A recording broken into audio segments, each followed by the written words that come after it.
한국을 방문 중인 성김 미국 국무부 대북특별대표는 장기간 공석인 북한 인권특사 인선을 진행하는 정부 절차에 진척이 있다며 조만간 인선 결과 발표가 있길 기대한다고 밝혔습니다. 또 북한의 고조된 핵 위협에 대한 대응으로 한국 내 전술핵 재배치는 올바른 답이 아니라고 말했습니다. 첫 소식 조상진 기자가 보도합니다.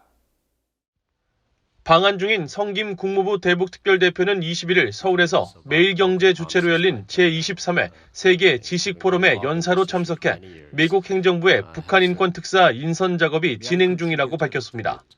성김 대표는 이날 사회자인 태영호 국민의힘 의원이 북한 인권 특사 공석이 조 바이든 행정부 들어서도 이어지고 있다고 지적하자 북한의 인권 상황 악화에 우려를 표하면서 이같이 말했습니다. We also remain deeply concerned about the worsening human rights situation in the DPRK. We are in the process of identifying the best possible candidate to be our special envoy for North Korea human rights. We're making progress in that process and hopefully we'll be able to make an announcement soon. 성김 대표는 또 핵무력 정책 법제화 등 북한의 핵 위협이 고조되면서 한국에 미국 전술핵을 재배치해야 한다는 주장이 한국에서 나오는 데 대해서는 부정적인 입장을 밝혔습니다. 핵무기 재배치는 한반도를 넘어 다른 지역에까지 파장을 불러와 상황을 더 복잡하게 만들 것이라며 한반도 비핵화를 향한 외교적 노력과 안정, 평화 유지를 더 까다롭게 할 것이라고 지적했습니다. I personally don't think reintroduction of tactical nuclear weapons into the ROC is the right answer.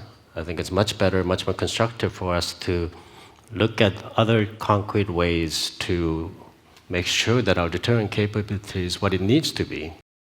성김 대표는 또 북한이 7차 핵실험을 강행할 경우 유엔 안보리 결의 위반으로 유엔 등 국제사회의 많은 대응에 직면하게 될 것이라고 지적했습니다. 또 군사협력 등 동맹국들과 신속하고 단호한 대응에 나설 것이라며 북한의 추가 핵실험은 영내 긴장 고조와 불안정 초래 행위라면서 중국의 역할을 촉구했습니다.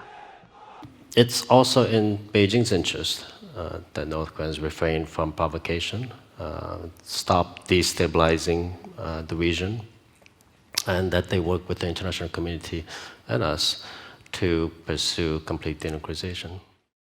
성김 대표는 미북 관계 정상화와 관련해 미국은 창의적인 자세를 취할 의사가 있다고 밝혔습니다.